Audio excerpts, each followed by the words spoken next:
and we've got a bit of a theme for today. People may or may not be pleased to know. And Dave, you can put down the bingo card.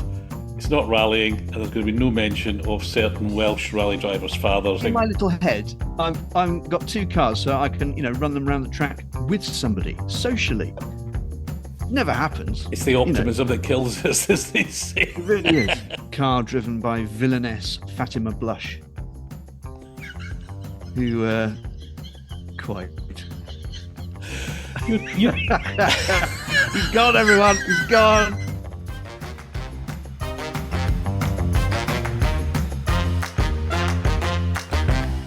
Hello! You are listening to Talking at a Slot, the podcast about grown men having fun with toy cars.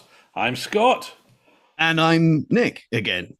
You nearly forgot for a minute there, didn't you? Well, you've been having interesting people on, haven't you? So, no, you're interesting. Yeah, well, we've just been shaking it up a bit, and apparently people want to come and tell us a story. It's great. So the really good guests are the ones that just go, tell me all about you, and they talk for 40 minutes, and I don't have to do anything.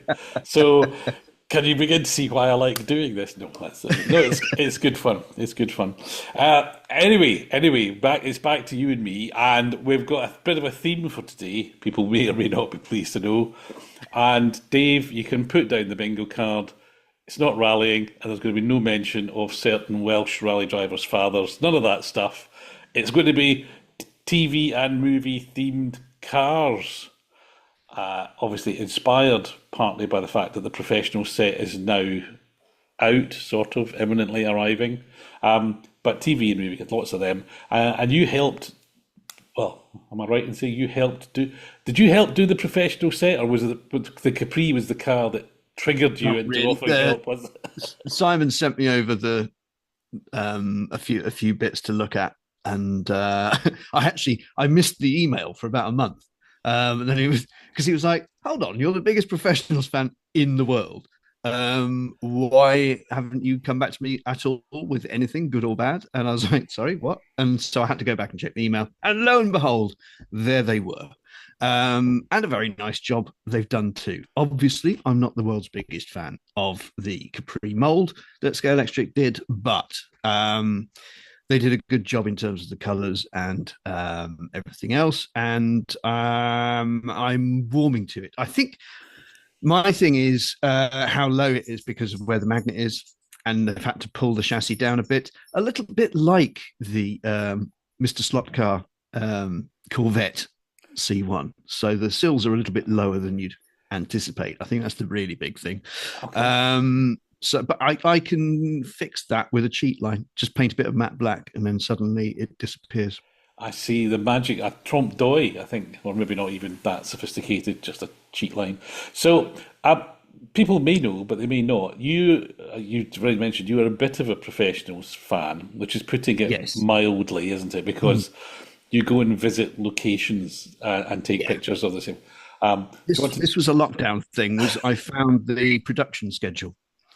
And it had all the locations marked. And then once lockdown was lifted, and obviously not much was happening in my business, I thought, well, my wife is desperate for me to get out of the house. I shall go and drive around the Berkshire, Buckinghamshire borders and look at where they pretend it was London. And also you've been scratch building a lot of the cars, haven't you? Yes, that also followed. So, see, people say we don't talk about scratch building, and these two shows in a row where we're talking about scratch building. Exactly. So, this is proper stuff. So I've got Ford Transits Mark 1 and 2. I've got Rover P5s, P6s, which is the last one before the SD1, P6, isn't it? Yes. So, yes, those I've got. Austin Allegros, I've got, because obviously they started off with British Leyland, and then they got basically made a better offer by Ford. So Bodie and Doyle jumped out of their TR7 and Dolomite and into a Ford Escort and a Ford Capri. Of course, in my estimation, of course, the show was never as good after that, but that's just my BL bias. But anyway. Well, yes, I think it did more for Ford, or Ford did more with it than British Leyland did. This wouldn't be difficult, but yeah. But nevertheless, I agree And with the you. Capri was getting quite long in the tooth then, and they got another 6 or 7 years out of it, thanks mainly to two lads rolling around firing guns a lot. Well, that's a marketing strategy there we probably shouldn't follow. So you mentioned some really obscure, and I think for listeners outside of the UK, we should just briefly explain. Professionals was a TV cop show in Britain. It probably did get sold elsewhere, but it was kind of our Starsky and Hutch. Is that the best way of Exactly. So before that, we'd had the Sweeney, which was gritty and sort of reality based, about the flying squad dealing with armed robbers and big crime in Britain. And then that got tired out. And actually, it's a long story. There were two different London networks competing with each other. And so the other network wanted its own cop show, and they looked at Starsky and Hutch with all the banter and everything else and the glamour. And so they thought, right, we'll have two pretty boys firing guns everywhere for a fake sort of paramilitary police that their instruction was to do unto others what they want to do before they've even thought of doing it. Yes, I was going to say there's a whole political minefield there that a modern lens would lend us to. No, we'll not go there. We'll not go there. It was the police acting with above and beyond the law. Never happened in Britain. Never happened. But it's not just professionals, is it? I mean, before I move on from professionals, how many professionals cars? I think most viewers would watch professionals and say there's two, maybe three cars, because there's the two Capris and then there was their boss, had a different car. But how many cars have you identified that need to be made from? Well, I've got 24. Things like I love the way you say that as I've made a start. Yeah. IMCDB, the Internet Movie Car Database, is quite dangerous if you're a slot car builder, because you go, oh yeah. And then also because in this era of 3D printing and somehow people having files to make a Princess 1800 Vandenpla, for example. Lovely thing. The old flying wedge. And I've got two of those now. Because one was the boss's car in the very first episode. He had a bright red one. And and there was a bad guy one in a car chase as well that was bronze with a beige vinyl roof. So I'm going to have to dig these pictures out just so that you can put them up for the bewildered American audience of one. So 20, it kind of the next question was going to be what's the most obscure car, but the Princess 1800 is probably about as obscure as it's going to get. One thing I'm lusting after is the Pendle has a resin kit of an Austin Maxi. And I want that very badly. Okay, I'm sure that. There used to be an Airfix kit, wasn't there? The Airfix kits now are ridiculously expensive, but they've got nice resin, and they do the correct wheel inserts as well. It's brilliant. So Car 25 is going to be a Maxi. Fantastic. Yeah, I mean, there's things you can now get Hillman Hunters, you can now get Chrysler Avengers, you can get all sorts of things 3D printed. The only problem is glass. Because although I have, from a very accomplished scratch builder, been told that if you put Vaseline around the window frame and use Milliput, you can make a mold to then heat shrink Lexan onto, and bang, you got your windows. But that's all getting a bit technical. So at the moment, I cut up strawberry punnets. Yes. I mean, I guess the benefit of those age of cars is most of the glass was pretty flat anyway, wasn't it? It was pretty flat. So yeah, not too bad.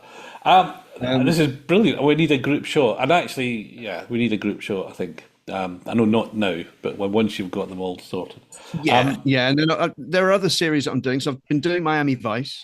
Mm-hmm. Okay. If we haven't lost the American listener, this is the chance for that. The American listener can come streaming back into focus now. So, for copyright reasons, I need everyone just to imagine the theme tune playing, because we just pause for a moment and let that memorable I love Miami Vice, synth don't you? break. Everyone should love Miami Vice. It's a great show. I It never, stands up. I never watched it to be honest, but It really, it's not dated at all. It's like this is cool. okay, I'll have to take your word for it because I didn't watch There's even an episode with a Porsche 956 in it. So, it. Okay. and it is a 956 because it's the car that Stefan Beloff did his legendary lap of the Nürburgring in. That's they were now crossing in. There's so many streams have crossed Miami Vice, Nürburgring. Yeah, yeah. So what? Season Clearly, two, episode 6 is uh-huh. called Venice, Italy, and that is set around the Miami Grand Prix IMSA race in 1985, and it's got Derek Bell in it. Derek Bell is in Miami Vice. Everyone. It's funny he doesn't mention that much. He gets I'll asked tell a you what lot. is mentioned He gets asked a lot is about that Le Mans, but not that. Yeah. well, the prime suspect is actually played by Danny Sullivan. Okay. Danny Yes. Sullivan. And I took a minute there because I was thinking actors, but no, he's a race. And is he? When you say played, is Danny Sullivan as good an actor as he was a race driver, or? No, he's fantastically bad. He's about the most wooden thing you've ever seen in your life. But it's a really good story. And all he has to sort of do is stand there and look pretty and say, wasn't me. So, yeah. Okay, so straight. There's a whole other podcast on racing drivers acting. Yeah, I think that's Yeah. yeah. Now, they Generally very about that. they very wisely avoided a lot of that in the F1 movie, which if you must be available on streaming soon. But anyway, I we think it's out now if you want to stick spend that money. stick to Miami Vice. So how many? So again, what I do know about Miami Vice was the fake Ferrari Daytona Yeah. convertible, Yeah. and that's it. I think. So what? How many? Well, How that many? was replaced because Ferrari got the hump. So they sent over a Testarossa for them to use. So so yeah, they had two Ferraris, which are on my list because they're both available now from the Area 71 Hmm. as 3D print kits. So there's those, and then it's just odds and sods. It's like old Porsche 911s, which I've done up. I've done an SCX / X in one, and a customized Camaro and stuff like that. So how many Miami Vice cars have you got? 6. Six. Sorry, I missed that. Yeah, that's all right. Also, that's a modest collection compared to. And then yeah, that shelf though has also got um, It's not got an Alan Partridge car. Don't tell me it's got an Alan Partridge car. no, Sorry, it should have. picking up on the aha. Sorry. Well, there is one quite Aha! famous one that we can't say the slogan that was painted down the side of it in graffiti.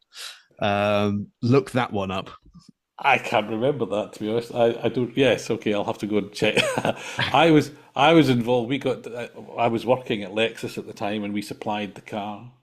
'Cause we supplied lots of cars to TV programs because it was our policy at the time to keep Ford out, and I got a huge amount of criticism for that because of course the people viewed it as I'm taking the piss on it, and I said, but we've got a Lexus on telly and people know it's there and they don't know what it. So millions of pounds of marketing had failed to achieve that. But anyway, that's I have a feeling it was a Rover 800 that he was driving at the time. Oh, I And remember. Yes, I remember. he was Yeah, wearing yeah. string back gloves because you get more purchase on the wheel, which was genius. And Yes, yeah. whenever we were driving anywhere, we had to make sure that we had enough purchase on the wheel.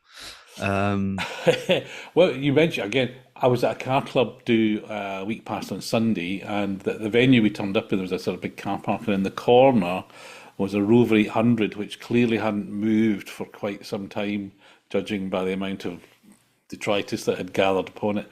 However, I had to go and have a look because I was involved in the launch of those way back when. And it could probably be saved. It all looked straight and needed a good clean and a polish and a bit of a repaint and everything. But it was quite interesting to see it sit. So somebody clearly cherishes it enough to keep it, but not cherishes enough to look after it. So it's a shame. Anyway, sorry, Rover 800. Don't tell me you managed to find a Rover 800 slot car. No. There is a 1/32 scale Rover 800 body, yes. Oh, why? For God's sake, why did someone make that? I don't know. It's this chap called Morris on eBay who comes up with all sorts of British Leyland and Austin Rover bodies. He does them in HO scale for putting on your model railway, Mhm. and then he pumps them up to 1/32 just as shells without all the bits underneath. So if you want to make a slot car, you can. Fantastic. I'm not suddenly there's an example of, and I think all of us, I'm going to use the C word, all of us collectors will know that there's something you have no idea exists, and then seconds later you desperately want one. And now I Yes. desperately want a Rover 800 slot car. Okay, sorry, I've distracted. Back to TV. TV. Go. Yeah, I've got a set of Life on Mars and Ashes to Ashes, the spoof 70s British TV cops. So So I've got Quattro for that again. yeah, So Audi Quattro, I never watched the program, so but I know I'm aware of the Quattro. and then a Mark III Cortina in the first series. Cortina. Yes. Mark Three was the Coke bottle one. Yes, Yeah. sort of. Yes. Ah, right. Right. And how many of those have you got? I just those two. Okay. I know the signal cars. I got my Inspector Morse Jags. Got two. I've got one that I scratch built, and I've got the Scale Electric one. With that, I've also got a Mark III Vauxhall Astra police car. Okay. That's probably winning the obscure list at the minute, isn't it? Weird, Well, yeah. Well, just because it was in the pro, but then I went. This is the thing, you see. You go way beyond the star card, don't you? You go in. It appeared in an episode, so well, it could be almost in my anything. little head, I've got two cars, so I can run them around the track with somebody socially. Never happens, It's the you know. optimism that kills us, as they say. It really is. But you just like to have pairs of things, don't you? And Okay. that's why Scale Electric has produced two Capris and put them in a box together so that you can enjoy them With with friends. company. Exactly. With friends, good. Yeah, because I think that was the downside of the Starsky and Hutch set, was it was a kind of not terribly appropriate Corvette, was it, with flames down the side or something? It was paired with. So Yeah, you yeah, got just the your sort of Torino. standard pimpmobile. I have actually used one of those in the Miami Vice set that Oh, I've built. nothing goes to waste. Nothing goes to. No, exactly. There was a So jet black L33, so I've used it. so what's your what I was say? What's your no? I don't say holy grail is the wrong. What's the thing you're going to build next? What's the thing you want to get next? Want to I'll make come next? back to that at the end. Okay. All right. Let's talk Okay. about where we are in terms of what's available because Okay. there's loads of stuff now, isn't there? There is. There seems to be. Well, I did a bit of research. People would believe me, but I did. Basically, I used Google for a couple of minutes. I always say Scaletric are doing a lot of TV and film cars, and I think from this we can deduce that they sell. People buy them. They must collect them. So, you know, and the Professionals was just the newest one. We've had Mr. Bean. We've had Only Fools and Horses. We've had James Bond. What's the car that does the loop? The AMC Pacer? No, is it a Pacer? Matador, no, is it Matador? I don't know. Thing. Anyway, the thing that even we don't It's the have, thing. but it's managed to be turned into a slot car.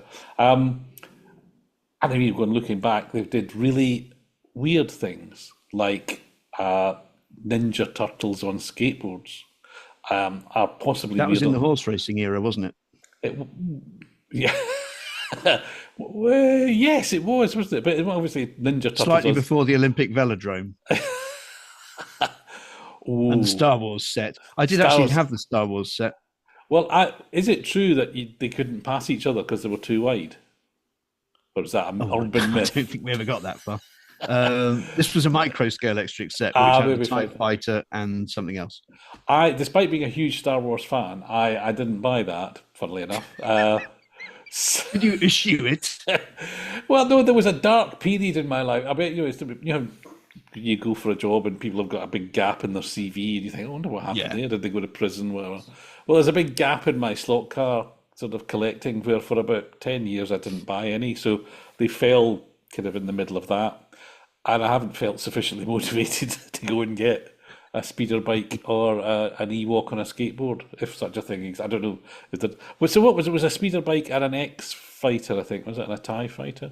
I can't remember. Anyway, In the big scale, it was just speeder bikes, I think, and then in micro scale electric, because it's just you can take it off and put it on. It was a a TIE fighter and an X-wing, I think. Ah, okay. Oh, all right. So you could play with the models as well. Ah, right. Well, that makes sort of sense. Anyway, but looking slightly beyond Skeletrix for a minute, I found, partly because I've got one, SRC have done now this is stretching a point a little bit and may not be allowed.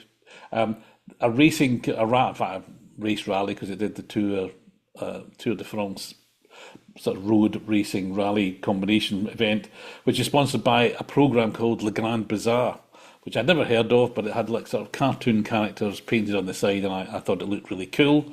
So that was a TV program which was And they somehow, were, I think, actors in the show, weren't they? As sort yeah, of comic representations of exactly. the amusing French people. But it was so that's a kind of a TV car, although the car never appeared on TV, sort of. And I think Fly did a 911 with the same livery. And then the other one Well, I've got. Fly did the Renault 5 Turbo from Never Say Never Again. Well, yeah, okay, there we go. Is that as obscure as the red thing that does the barrel roll that we can't remember the name of? It's probably more obscure because it's sort of the unofficial slash semi-official slash not canon So it's not even an James Bond. official James Bond film. Yeah, that's the point. Yeah, that's And it was the car driven by villainess Fatima Blush, who quite. you He's gone, everyone. He's gone. Huge shunt. your capacity to remember all this. I think it had rockets. I'm not sure. Certainly there was a motorbike with rockets, which I think he was riding. Okay, move on. Get me past Fatima Blush because that's Yeah. Okay. Well, I mean, obviously there's Bond cars coming out of her ears from Scale Electric and also Carrera. yes. I prefer the Carrera Aston Martin to the Scale Electric one, if I'm honest. But the Skeletrix doesn't Probably it? heresy. It is, yeah. You'll be, but doesn't the Skeletrix one have like things, guns and bullet shields Yes. and It's stuff? got a pop out top. Yeah, so I mean, that's got to win, hasn't it? Basically, you can't have a German James Bond car. Well, so it's the BMWs. But anyway, moving swiftly on. Yes. Yeah. Moving swiftly on. The other one I bought from China effectively was Carrera did the Corolla 8086, which was the star of Initial D, which some people may know from the manga and also from they did a live action film which is hilarious. But there was an animated TV series which is technically what the range of cars Carrera did. I think they were commissioned by somebody in China to do them because technically they're not meant to be sold in Europe. But I've got one of those, so I'm counting that, and it conveniently comes with a little driver figure, and he's sitting nonchalant. The story of Initial D is it's the sort of bored son of a alcoholic tofu maker who gets to deliver the tofu over the other side of the mountain in the early hours of the day. So he's absolutely demon at drifting but he's so demon he does it half asleep with one hand on the wheel. So they've got him Fatima molded in Blush was the obscure. to a certain crowd. But they also gave you a little figure who's sitting on the bonnet, so you can have this strange, situation where the driver is in two places at once. So actually, it would lead to some deep scientific theory about multi-location electrons or something. Anyway, those are my obscure TV cars. I'll stop talking now. Well, I mean, so we've got coming up Fast and the Furious, haven't we? Or the Fast and the Furious, or I don't know, whatever those things with bald-headed blokes in fast cars is. I'm glad you said that, not me. Yes, Fast and Furious, huge franchise, and there's a John Wick thing. Again, There's a John Wick, yes. I've never watched. And Fast and Furious Carrera did, didn't they? They did the Tokyo Drift film cars. There's a Mustang and a Datsun 350Z. Okay, I'll have to take your word for that one. I saw the first Fast and Furious film in a hotel in Tasmania. There's a story, but there's not a lot to do at night in Tasmania. So but that's the last one I watched. But I think I probably know the plot of all of them, if you know what I mean. I've met Michelle Rodriguez. You have to tell me who that is. I don't know. She's in all the Fast and Furious films. She's like the Mexican eye candy lady who she knows how to wield a spanner, she knows how to twirl a wheel, and she's rather a comely young wench. There's a whole package of things there I'm choosing not to pick up on. Anyway, she came to the circuit in Bahrain. It's just Okay. like a Wednesday. Nothing was happening. It was Uh-huh. like middle of Ramadan, I think, and then she just rocked up because she does spend quite a lot of time in the Middle East. Okay. And was she instantly recognised and mobbed, or would everybody went, "Who's the?" No, because all the car guys in the Middle East think that daily life that the Fast and Furious is like a soap opera slash reality show. Um, It's a documentary. Yeah. it is, yeah. Their cars look exactly like that, and they drive them pretty much that way. So they were very excited to see him. Okay. Well, so any other non-Scalextric TV and film cars? I can't think of any.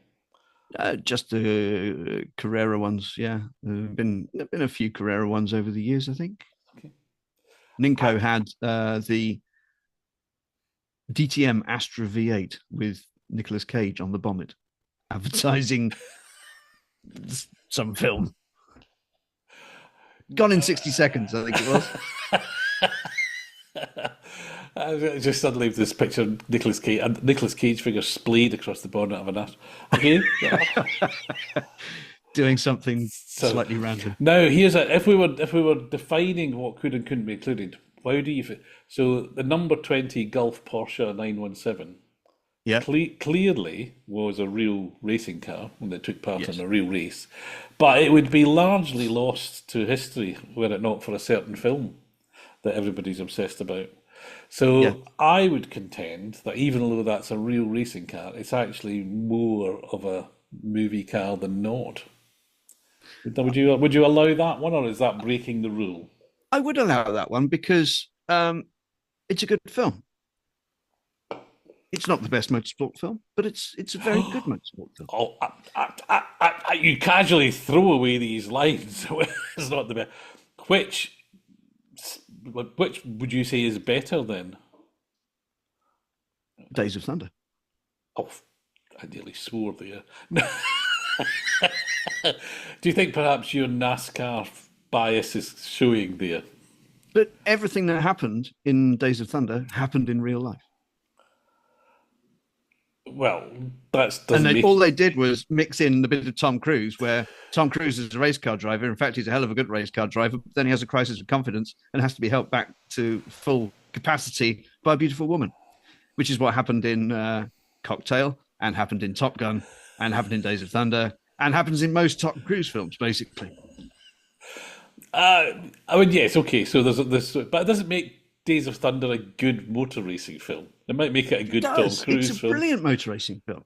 It's No, 100% authentic. no. But no, it is not 100%. It is. No, Everything's in it happened. well, it's everything that's in the new F1 movie happened at some point, just not in six races. But but that's not the point. It's a good movie. I would no, I'm not letting you away with that. Days of Thunder is not a good motor racing movie. It's a good movie, but it's not a good motor racing movie. It's a good fun It's movie. Um, it's what's the there are worst motor racing movie? And that's probably we don't even know what it is, but I'm going to no, I suggest mean, I'm going to suggest one starring Robert De Niro, not Robert De Niro. Oh, terrible. Al Pacino. yeah, Al, probably. I mean, my favorites are still the Herbie movies, obviously, and I have made a Herbie. Um, oh yeah, we forgot about Herbie. So that would allow Pink Car did a Herbie, didn't they? Sort of. The numbers weren't quite right, but it was, yeah, sort yeah, of. and then Scale Electric made Herbie, and then presumably didn't get the license, and so it turned out just as a regular 62 or 3 Beetle, whichever it is. Okay, but the one just to go back, the Al Pacino movie I'm referencing, in case anybody hasn't seen it, it's called Bobby Deerfield, and not Dangerfield, Deerfield, and it was filmed during I think the '77 season, and he's supposed to be a Martini Brabham Alpha driver, and possibly worth watching for some of the footage round about Monte Carlo, etc. But I've watched it once a long time ago. I think he falls in love with a woman who's got cancer or something and has a crisis of confidence. We're seeing a link here. Anyway, I would maintain that Bobby Deerfield is the worst motor racing movie, but others may know. Answer in the comments if you know of a worse motor racing movie than Bobby Deerfield. I'm not a fan of Senna because he wasn't a messiah. He was a very naughty boy. He was a very naughty boy. Well, that's true. I'm not a fan of it. No, and I think the kind of what's the deification of. Oh, I know the worst one. I know right, the worst okay. one. There is a motorsport film. I stopped after 25 minutes, going, "This is terrible." Oh, And not. it was the Oh, Audi versus Lancia. yes. Um, yes. Do you know why it was bad? Because A film of that period, and it didn't have Gwyndaf Evans in it. I promised we wouldn't mention it. You spoiled it now. Damn, I can just picture Slaughter running round the room cheering. And you've mentioned Gwyndaf. Damn. Yes, it is. No, it is a terrible, terrible film. It made the most interesting year of motorsport, possibly. The most titanic battle between manufacturers and all sorts going on into just such a really boring thing. And it totally got it wrong. In that, the underdog was Audi because they hadn't really got a clue what they were doing. They built a car that was far too complex and it kept blowing up. This is true, but they did, in the true German style, the triumph of engineering over physics, they managed to make it work eventually. But no. Yes. I did watch it all the way through. I thought it wasn't that bad. It was not good, but I think Bobby Deerfield it's a kind of angst-filled 70s movie that just happens to have motor racing in it, and I think maybe I should watch it again as a kind of mature adult. Maybe the themes would appeal to me, if you know what I mean. Fair enough. I mean, we were having a discussion last night at Club about the deluge of Jerry Anderson vehicles now. I am delighted. So what was the discussion? Well, I mean, there was a question of what scale are they? Because we don't know. I think there's rumours that some of these new ones are 1/48 or something. No. What Simon said was, well, what scale are the originals? Because they didn't exist. They were models. And so, who knows? But the SPV, the big blue one with many, many wheels, they had to make a little bit under scale, fill in blank, because it would have been wider than half the track. Therefore, it would have hit the power base connection. Which is fine. It's still huge. I having picked one up and very affectionately fondled it at Gaydon back in May. I think it's still not quite as long as the Fab One Lady Penelope car, which I think that still is the biggest one. But SPV, I'm very strongly going to have. I thought I was going to resist Captain Scarlet car, the red pointy one, but now that I've seen the pictures, I'm thinking you've realised now that was a fool's errand.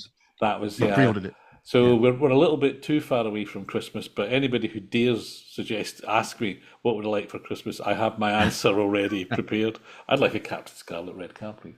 And you've got the Thunderbirds Rolls Royce, haven't you? Got Thunderbirds Rolls Royce.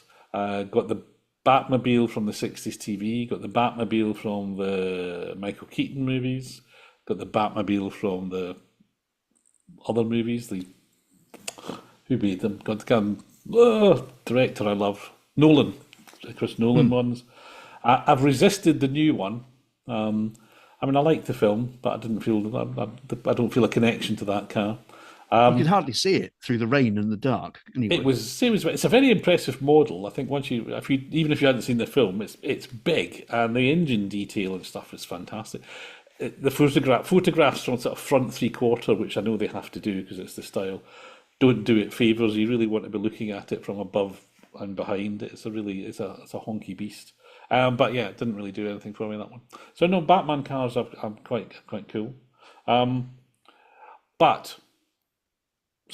Scarlet movie cars, I happily mop them up all day long.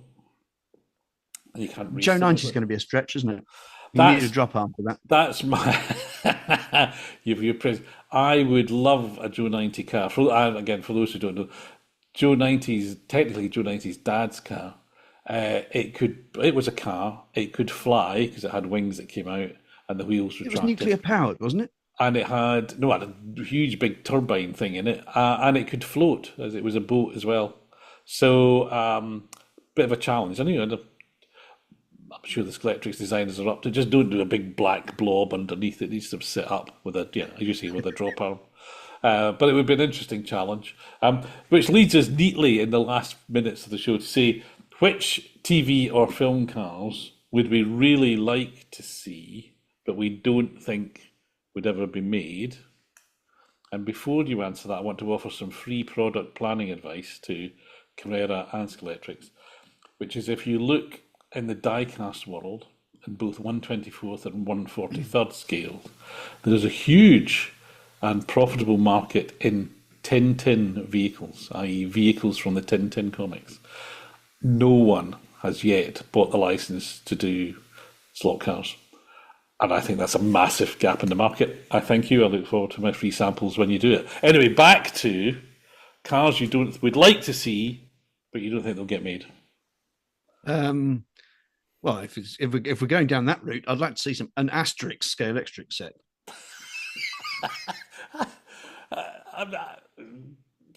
First century Gaul didn't have any cars. You work it out. We've had a velodrome, for heaven's sake. Let's. Okay.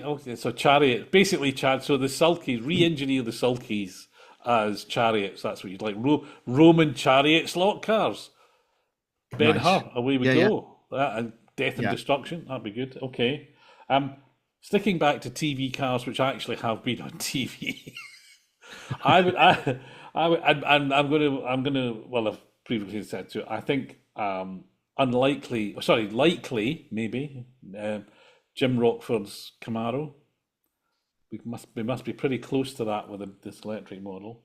And I think that because if you look at the current Z28, which I've got several of, including a silver one in the Miami Vice collection, because that, of course, livery that Scalextric did actually appears in a Miami Vice.